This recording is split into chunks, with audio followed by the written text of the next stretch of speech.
할렐루야. 오늘 또 4월 14일 주일을 맞이해서 전능하신 아버지 하나님께 함께 예배드리는 여러분 모두에게 하나님의 은총이 가득 임하시기를 축원합니다.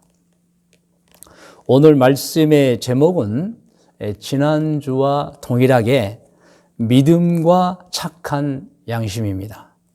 본문 말씀도 동일하지요. 디모데전서 1장 19절 말씀입니다. 오늘 이 말씀을 같이 합독하겠습니다. 믿음과 착한 양심을 가지라. 어떤 이들은 이 양심을 버렸고 그 믿음에 관하여는 파선하였느니라.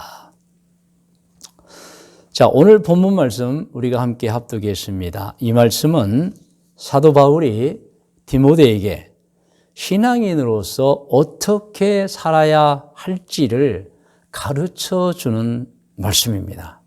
신앙인은 믿음과 착한 양심을 갖고 살아야 한다는 말씀입니다.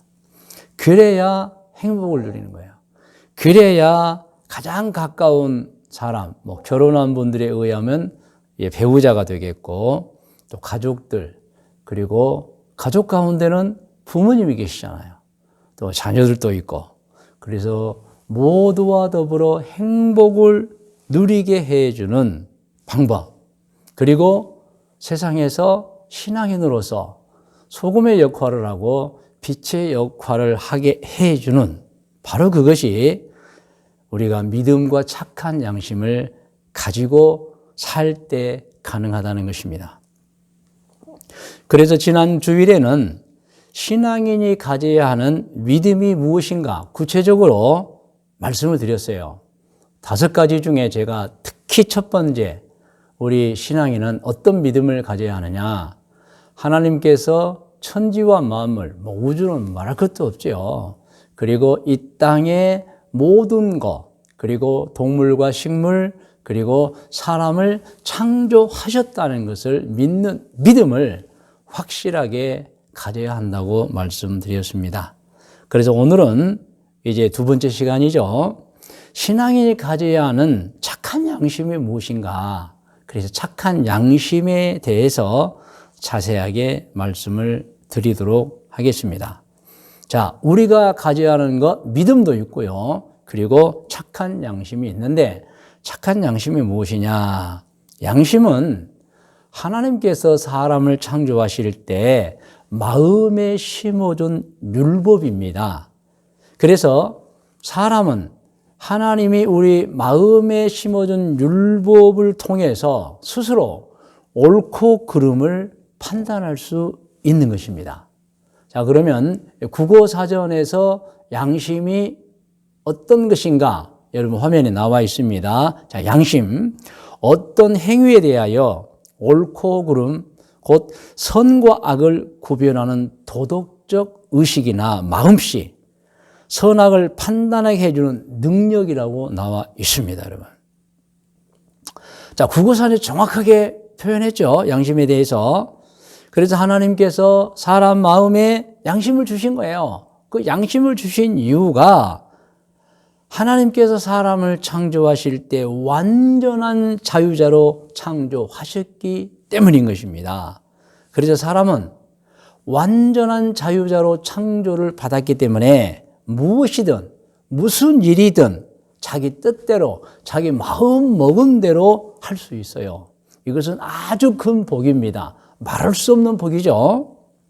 여러분, 자유민주주의 국가의 개념이 무엇입니까? 무엇이든 자기 마음대로 하는 거예요. 할 수 있는 거예요. 예를 들면 거주지 이전.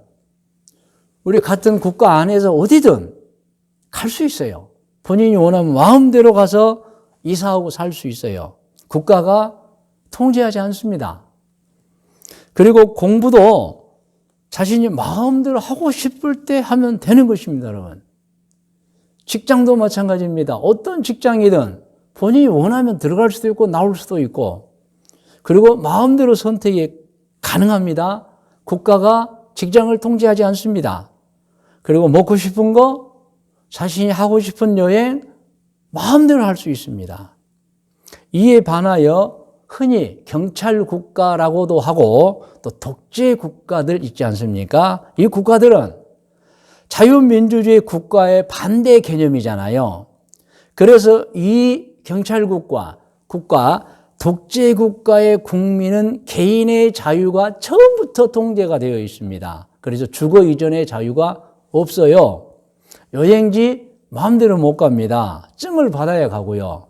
직장, 사업 모두 하고 싶다고 하는 게 아니에요. 다 국가의 통제를 받습니다. 그래서 경찰 국가, 독재 국가는 사람들이 살기가 힘들어요. 물론 지배하는 사람들 입장에서는 좋을지 몰라도 대다수의 국민들은 살기가 힘듭니다.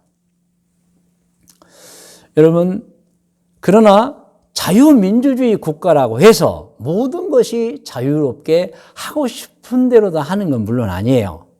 아무리 자기 자유, 자기 마음대로 하는 것이 자유민주주의 국가의 개념이지만 그 자유가 다른 사람의 이익을 침해하는 것에 관하여는 국가가 법을 제정하여 강제로 통제합니다. 그리고 모든 국민들은 그 강제 통제를 즐겁게 받아들여요. 환영하고 받아들입니다, 여러분. 여러분, 양심이 그렇습니다. 하나님께서 사람을 창조하실 때 완전한 자유자로 창조하셨지만 그 마음대로 하고 싶은 마음대로 행동하고 싶은 것을 통해서 오용하거나 남용하면 그 자신의 자유로 어떤 일을 벌이느냐, 다른 사람의 자유에 해를 끼치는 거예요, 여러분. 손해를 주는 거예요. 정확하게 말하면 우리는 아무리 하나님으로부터 자유라는 축복을 받은 존재이지만 선과 악이 있기 때문에 옳고 그름을 판단하고 행동해야 한다는 것입니다. 그것 때문에 하나님께서는 양심을 주신 거예요. 그래서 다른 사람의 자유를 침해하지 마라. 너가 너 자유를 위해서 다른 사람의 자유는 침범해서는 안 된다는 거예요. 그래서 계명을 주셨잖아요. 이것은 해도 되고 이것은 안 되는 것이다. 그런데 그 해도 되고 안 되는 것을 처음에는 사람 마음에 심어주신 거예요. 그래서 율법은 하나님이 사람 마음에 양심은 하나님이 사람 마음에 심어준 율법이다. 이렇게 표현하는 것입니다. 창세기를 보면은 하나님께서 사람도 창조하셨고 동물도 창조하셨어요. 그런데 사람과 동물은 비슷하게 생겼지만 같은 구조를 가지고 있지만 전혀 다른 게 있습니다. 양심입니다. 동물에게는 양심이 없어요, 여러분. 사람에게는 양심을 주셨습니다. 그러나 동물 및 다른 생명체에게는 양심을 주지 않으셨어요. 이것이 다른 것입니다. 창세기 1장 26절을 읽어보면 같이 읽어요. 하나님이 이르시되 우리의 형상을 따라 우리의 모양대로 우리가 사람을 만들고, 여기서 중요한 거, 우리의 형상을 따라합니다. 우리의 형상을 따라. 이것을 정확하게 해석하면 우리를 닮게 하자는 거예요. 우리의 형상, 우리를 그대로 이제 닮게 하는 사람을 만들자. 우리의 모양대로. 그 내용인 것입니다. 그래서 동물을 창조하실 때는 형상이란 우리의 형상을 따라 하지 않으셨어요. 유독 사람만 창조하시면서 우리의 형상을 따라, 이 우리의 형상을 따라는 우리를 닮게 하자는 뜻입니다. 우리를 닮게 하자. 그래서 이 우리를 닮은 형상을 따라 창조된 존재는 사람밖에 없습니다. 그러면 그 닮음이라는 게 무엇이냐? 하나님의 형상대로 만들었다는 것이 무엇이냐? 그것은 하나님께서 사람을 창조하실 때 하나님처럼 선과 악을 분별할 수 있는, 옳고 그름을 분별할 수 있는 능력을 주셨다는 거예요, 여러분. 할렐루야. 여러분, 하나님은 성경은 죄가 없으신 분이에요. 스스로 모든 것이 구별이 가능하신 분이에요. 할렐루야. 그래서 하나님이 우리의 형상을 따라 우리의 모양대로 만든 사람은 우리를 닮은 존재를 만들자는 뜻인 것입니다, 여러분. 그래서 우리가 하나님과 닮았어요. 그래서 하나님처럼 스스로 옳고 그름고 선과 악을 분별할 수 있는 능력을 가지고 있어요. 그것이 양심인 것입니다. 여러분 다시 한번 국어사전의 양심을 화면에 보시기 바랍니다. 어떤 행위에 대하여 옳고 그름, 그 선과 악을 구별하는 도덕적 의식이나 마음씨, 선악을 판단하게 해주는 능력. 그러므로 착한 양심이 무엇입니까? 라고 물으면 이렇게 대답합니다. 양심을 착하게, 양심을 바르게 사용하라는 것을 말합니다. 그러니까 너희는 믿음을 가져야 한다, 착한 양심을 가져야 한다. 이 말씀은 믿음을 확실하게 가져야 하고 양심을 바르게 사용해야 한다는 뜻인 것입니다. 할렐루야. 자, 그래서 디모데전서 오늘 본문 1장 19절을 다시 한번 먼저 읽어볼까요? 시작. 믿음과 착한 양심을 가지라. 어떤 이들은 이 양심을 버렸고 그 믿음에 관하여는 파선하였느니라. 이것을 다시 쉬운 번역으로 합니다. 같이 읽어요. 화면에 나와 있어요.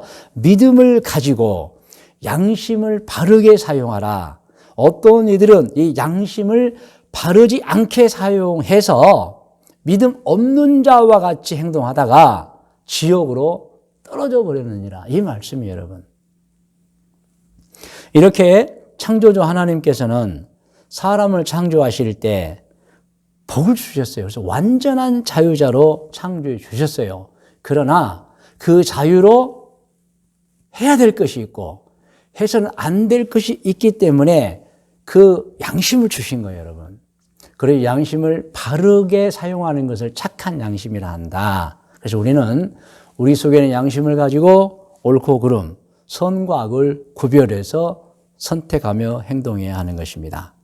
그리고 하나님께서는 사람 스스로 양심을 어기지 않도록 안전장치까지 마련해 주셨습니다. 그것이 양심을 어긋나게 행동할 때 자기 신체에서 즉각적으로 자기에게 보내는 신호가 바로 하나님께 주신 안전장치인 것입니다. 양심은 크게 두 가지로 신호를 보냅니다. 옳고 그름, 선과 악에 대해서 신호를 보내죠. 그 신호가 크게 두 가지인데 하나는 거리낌, 하나는 부끄러움입니다. 그래서 사람들이 옳지 못하고 정당성이 없는 일을 할 때 거리낌이 생깁니다. 그리고 부끄러움이 생깁니다. 그것을 볼 때 가책을 느끼는 것, 아, 이래서는 안 되겠구나. 그래서 거리낌이라고 하는 것은 사람이 무슨 일을 할 때 그 마음에 벌써 아, 이것을 행하면 나빠요 라고 양심이 신호를 보내서 거리낌을 주는 거예요. 부끄러움이란 것도 양심의 신호입니다. 무슨 일을 할 때에 또 하고 나서 마음에 부끄러움을 느끼게 하는 거예요. 아, 잘못된 행동을 했습니다. 그것이 양심이 주는 신호입니다. 그래서 정상적인 사람들은 어떤 행위 속에서 거리낌을 발견하거나 부끄러움을 느끼면 깊이 생각합니다.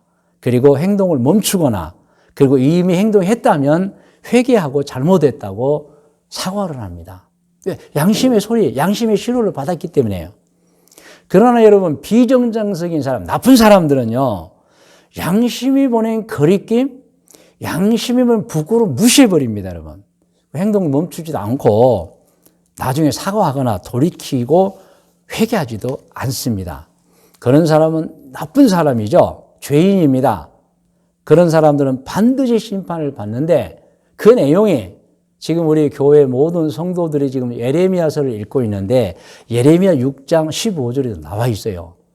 어떤 내용이냐면 유다 백성들이 정말 나빠요. 근데 이렇게 표현했어요. 같이 한번 읽을까요? 그들이 가증한 일을 행할 때 부끄러워하였느냐. 이것은 예레미야에게 물어보는 거예요. 하나님께서 예레미야야, 그 악한 유다 백성들이 가증한 일, 나쁜 일을 할 때 부끄러워하더냐? 아니라 조금도 부끄러워하지 않을 뿐 아니라 얼굴도 붉어지지 않았느니라. 그러니까 부끄러우면 여러분 얼굴이 붉어지잖아요. 근데 유다 백성들은 가증한 일을 하면서도 부끄러움도 못 느끼고 얼굴도 붉어지지 않는다는 뜻이에요, 여러분. 이 부끄러움을 느끼고 얼굴이 붉어진다는 것은 그 행위가 나쁠 때 양심이 막 반응을 보이는 거예요. 신호를 보내는 거예요, 여러분. 성경은 부끄러움도 모르고 거리낌도 알지 못하는 사람들에 대해서 기록하고 있어요. 그게 디모데전서 4장 1절에서 2절까지입니다. 함께 합독합니다. 그러나 성령이 밝히 말씀하시기를 후일에 어떤 사람들이 믿음에서 떠나 미혹하는 영과 귀신의 가르침을 따르리라 하셨으니 자기 양심이 화인을 맞아서 외식함으로 거짓말하는 자들이라. 여러분, 신앙인이 사람이 미혹을 받잖아요. 영과 귀신의 가르침이 옵니다. 그때 양심의 신호를 받아야 해요. 그런데 여러분, 사람이 그 양심이 화인 맞아 불도장이 찍혀져서 마비에 굳어져 버린 거예요, 여러분. 그래서 양심의 감각이 사라져서 선과 악에 대한 것을 구분을 못해요. 옳고 그름을 구분을 못해서 신호를 보내지 않는 거예요, 여러분. 그래서 성경은 악한 사람들은 양심이 없는 사람, 양심이 감각이 무뎌진 사람, 화인 맞은 사람이라고 표현하는 것입니다. 여러분, 그래서 우리는 오늘 이 말씀을 들으면서 깊게 생각해야 됩니다. 사람은 세상에서 사는 동안에 양심의 소리를 들어야 합니다. 가책을 느껴야 하고 부끄러워서 얼굴을 붉혀야 합니다. 그리고 그 소리를 듣고 살 때가 행복한 생활이고 열매가 있는 생활을 하게 되는 것입니다. 그러므로 여러분, 사람의 인생에서 중요한 것은 양심의 소리를 듣고 자기 스스로가 옳고 그름을 판단해야 돼요. 선과 악을 분명하게 구별해서 해야 할 일과 해서는 안 된 일을 확실하게 구별하고 살아야 하는 것입니다. 여러분 꼭 들으셔야 합니다. 세상에는 먹어야 할 것이 있고 먹어서는 안 되는 것들이 있습니다. 먹어서는 안 되는 것들은 먹지 말라는 거예요. 그것은 다른 용도에 사용하는 거예요. 그것은 먹으면 안 되죠, 여러분. 그래서 분명하게 구별해야 됩니다. 먹어야 될 것이 있고 먹어서는 안 될 것이 있다. 또 세상에서는요, 해야 할 말이 있고 해서는 안 되는 말들이 있습니다. 그것을 구별해야 됩니다. 세상에는 가야 할 곳도 있지만 가서는 안 되는 곳도 있습니다. 세상에는 보아도 될 것이 있지만 보아서는 안 되는 것도 있습니다. 여러분, 우리는 착한 양심을 가져야 해요. 양심을 바르게 해서 구별을 해야 돼요. 옳고 그름, 선과 악을 구별해야 됩니다. 믿으시면 아멘 하시기 바랍니다. 여러분, 정말 간곡하게 당부드리는 것은 양심의 소리를 들으시고 해서는 안 되는 건 절대 하지 마시고 해야 되는 것만 하시면 행복한 인생을 살게 되고 그것이 우리가 맺는 열매인 것입니다. 이제 말씀의 묵상과 적용 권면입니다. 오늘 본문 말씀 여러분 이제 다시 한번 합독하며 읽겠습니다. 디모데서 1장 19절입니다. 시작. 믿음과 착한 양심을 가지라. 어떤 이들은 이 양심을 버렸고 그 믿음에 관하여는 파산하였느니라. 자, 쉬운 번역 다시 한번 같이 할까요? 믿음을 가지고 양심을 바르게 사용하라. 착한 양심을 가지라는 거예요. 어떤 이들은 이 양심을 바르지 않게 사용해서 믿음 없는 자와 같은 행동을 하다가 어떻게 됐죠? 지옥으로 떨어져 파산. 인생이 침몰해버린 거예요, 여러분. 그 지옥 가는 거잖아요. 사람에게는 기본적으로 하나님이 주신 양심이 내재되어 있습니다. 여러분 이것을 마귀에게나 다른 악한 사람에게 또 환경에 절대 뺏기지 마시고 어떤 미혹에 뺏기지 마시고 잘 지켜서 평생을 선한 양심으로 착한 양심으로 양심을 바르게 지켜서 옳고 그름 선과 악을 잘 구별하여 선을 행하면서 사시기를 축원합니다. 여러분 이제 성경 속에서 양심에 관한 구절 몇 가지를 읽고 마치겠습니다. 시편 7편 9절입니다. 함께 합독해요. 악인의 악을 끊고 의인을 세우소서. 의로우신 하나님이 사람의 마음과 양심을 감찰하시나이다. 양심이 있는 거예요, 여러분. 시편 16편 7절입니다. 시작. 나를 훈계하신 여호와를 송축할지라. 밤마다 내 양심이 나를 교훈하는도다. 밤마다 양심의 소리가 내게 들리는 거예요. 가책도 느끼고 부끄러움도 느끼고 얼굴이 붉어지고 그래서 다음 날이 되면 하지 않는 거예요, 여러분. 이렇게 성경에 양심에 관한 기록이 많습니다. 시편 26편 1절로 2절입니다. 내가 나의 완전함에 행하여 싸우며 흔들리지 아니하고 여호와를 의지하여 싸우니 여호와여 나를 판단하소서. 여호와여 나를 살피시고 시험하사 내 뜻과 내 양심을 단련하소서. 그래서 여러분, 우리가 말씀을 읽고 기도하면 막 양심이 단련되는 거예요. 신앙이 좋아졌다는 것은 사실은 양심이 바르게 된다는 거예요. 그래서 하는 말, 하는 행동, 하는 표정 모든 것을 옳게 하는 거예요. 바르게 하는 거예요. 선하게 하는 것입니다. 믿으시면 아멘 하시기 바랍니다. 사도행전 23장 1절을 좀 크게 읽어요. 바울이 공회를 주목하여 이르되 여러분 형제들아 오늘까지 나는 범사의 모든 일에 양심을 따라 하나님을 섬겼노라 그랬어요. 여러분. 이렇게 양심은 우리 속에 있습니다. 양심은 하나님이 주신 마음에 심어주신 율법입니다. 이 양심의 소리를 들으셔야 해요. 양심을 가져야 돼요. 착한 양심을 가져야 돼요. 그래서 양심을 착하게 바르게 사용한다는 뜻입니다. 이제 오늘 말씀을 근거로 해서 권면합니다. 여러분, 사람은 기본적으로 양심이 내재되어 있다고 말씀드렸습니다. 이것을 뺏기지 마세요. 무감각하게 만들지 마세요. 마귀에게 뺏기지 마세요. 악한 사람들에게 뺏기지 마세요. 환경에도 뺏기지 마세요. 이것을 잘 지키세요. 바르게 지키세요. 착한 양심. 그래서 평생을 선한 양심으로 옳고 그름, 선과 악을 잘 구별하여 오직 선만을 행하며 사시기를 권면합니다. 할렐루야. 하나님께서 반드시 복을 주실 것입니다. 아멘. 여러분 이제 기도하는 시간입니다. 여러분 다 머리를 숙이시 바랍니다.